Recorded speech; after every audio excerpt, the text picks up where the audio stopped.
Hello guys, स्वागत है आपका कोरियन ड्रामा एक्सप्लेनर चैनल पर। आज हम बात करने वाले हैं बिग माउस के नेक्स्ट एपिसोड की हिंदी एक्सप्लेनेशन के बारे में। इस एपिसोड की शुरुआत में हमें मीहो को दिखाया जाता है जो चैंग हो के बिग माउस होने की बात सुनकर दुखी हो जाती है और घर आकर ड्रिंक करने लगती है। फिर हमें जेल का सीन दिखाया जाता है जहाँ सुबह उठकर सभी अपना काम कर रहे होते हैं। तभी वार्डन एक अनाउंसमेंट करता है जिससे चैंग हो की नींद खराब हो जाती है। चैंग हो जेरी से पूछता है तो जेरी उसे बताता है कि आज हॉस्पिटल से कुछ नर्सेज चेकअप करने के लिए आने वाली हैं और वार्डन चाहता है कि उन नर्सेज के साथ कोई भी बदतमीजी या कोई भी ऐसी हरकत ना हो। वार्डन उन्हें धमकी देता है कि अगर ऐसा कुछ हुआ तो उन्हें कड़ी सज़ा दी जाएगी। फिर हमें हॉस्पिटल का सीन दिखाया जाता है जहां डायरेक्टर सभी डॉक्टर और नर्सेज को इंस्ट्रक्शंस दे रही होती है। डायरेक्टर कहती है कि उन्हें सारे कैदियों की अच्छे से जांच करनी होगी और उसके बाद वो हॉस्पिटल के लिए निकल पड़ते हैं। रास्ते में मीहो को मेयर की वही बातें याद आती हैं और वो दुखी होती रहती है। थोड़ी देर बाद वो हॉस्पिटल पहुंच जाते हैं और वार्डन मीहो को पहचान लेता है। वहां एंट्री करने के बाद मीहो गार्ड से पूछती है कि क्या वो किसी कैदी से मिल सकती है, तो गार्ड कहता है कि उसे मिलने के लिए रिक्वेस्ट डालनी होगी। ये सुनकर मीहो वहां से चली जाती है और तभी गार्ड को याद आता है कि ये चैंग हो की पत्नी है। वो चैंग हो के पास जाता है और उसे बताता है कि हॉस्पिटल से आई नर्सेज में उसकी पत्नी भी आई हुई है। ये सुनकर चैंग हो खुश हो जाता है और रेडी होने चला जाता है। वो काफ़ी अच्छे से खुद को तैयार करता है। रेडी होने के बाद जेरी और अपने लोगों के साथ वो वीआईपी लोगों के पास जाता है और उन्हें रास्ते में ही रोक लेता है। जेरी वीआईपी लोगों को बताता है कि आज चैंग हो की पत्नी यहाँ आई हुई है और वो नहीं चाहता कि वो कोई भी प्रॉब्लम क्रिएट करे। वो सब मिलकर उन्हें एक स्टोर रूम में लॉक कर देते हैं। तभी गार्ड आकर चैंग हो को बताता है कि डॉक्टर हान की पत्नी भी हॉस्पिटल स्टाफ के साथ आई हुई हैं। वो उस रूम का लॉक खुलवाता है और मिस्टर हान को ये खुशखबरी देता है कि उसकी पत्नी भी यहाँ आई हुई है और वो उससे मिल सकता है। ये बोलने के बाद वो फिर से दरवाजे को लॉक करके वहाँ से चले जाते हैं। वीआईपी ग्रेड के लोग डॉक्टर हान से पूछते हैं कि चैंग हो उस पर इतना मेहरबान क्यों हो रहा है और वो उसकी इतनी फिक्र क्यों कर रहा है, तो डॉक्टर हान कोई जवाब नहीं देता। वो कहता है कि वो उनके बीच में दरार पैदा करना चाहता है और इसीलिए वो ऐसा कर रहा है। वो दोनों डॉक्टर हान की बात मान जाते हैं और शांत हो जाते हैं। फिर हमें हॉल का सीन दिखाया जाता है जहां सभी कैदी अपना चेकअप कराने के लिए आ रहे होते हैं। वो चैंग हो की पत्नी को देखकर उसे सैल्यूट करते हैं, जिसके कारण मीहो को शर्म आने लगती है। हेड नर्स और बाकी नर्सेज उसके बारे में बातें करने लगती हैं और कहती हैं कि ये कितना शर्मनाक है। तभी वहाँ गार्ड आता है और मीहो को चैंग हो से मिलाने की बात कहता है।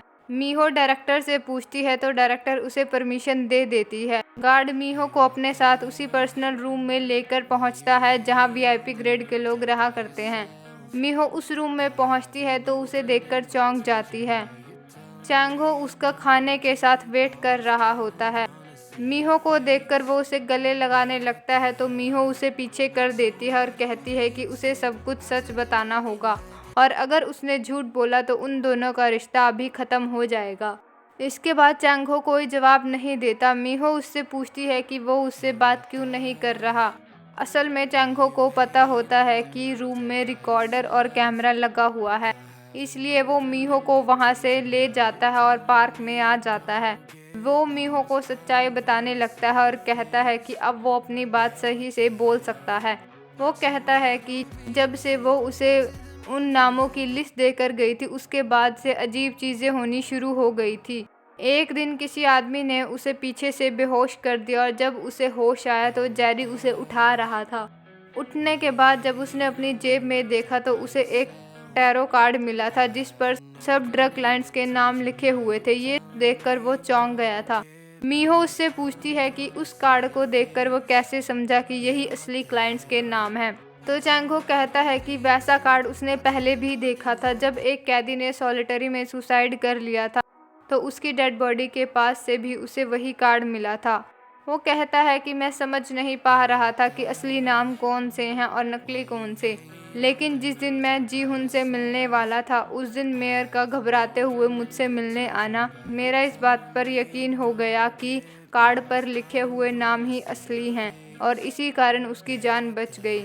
चैंग-हो बताता है कि बिग माउस उसके साथ कार्ड के जरिए बात कर रहा है। इसी बात का फायदा उसने उठाने की कोशिश भी की है। मीहो उससे पूछती है कि वो बिग माउस से कैसे अपना फायदा निकाल सकता है।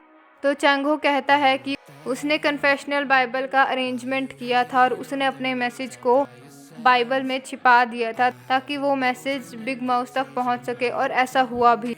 बिग माउस अब उस पर थोड़ा भरोसा करने लग गया है। वो कहता है कि अगर वो बिग माउस का विश्वास जीतने में कामयाब हुआ तो वो असली बिग माउस तक पहुंच सकता है।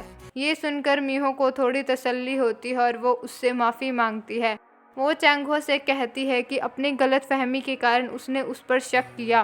तो चैंग-हो उसे गले लगा लेता है। वार्डन ये सब कुछ कैमरे में से देख रहा होता है और देखकर चौंक जाता है कि थोड़ी देर पहले मीहो उससे बात भी नहीं करना चाहती थी, लेकिन अब वो उसे गले लगा रही है। फिर हमें डॉक्टर हान की पत्नी हेजिन को दिखाया जाता है, जिसके पास गार्ड आता है और उसे डॉक्टर हान के पास ले जाता है। डॉक्टर हान उसे अपने गले लगाता है और उसका दम घुटने लगता है। उसकी पत्नी उसे दूर जाने को कहती है तो उसे गुस्सा आ जाता है और वो अपनी पत्नी को टेबल की तरफ फेंक देता है। वो हेजिन से कहता है कि उसका किसी के साथ अफेयर चल रहा है। इस बात से उसकी पत्नी डर जाती है और कहती है कि ऐसा कुछ भी नहीं है।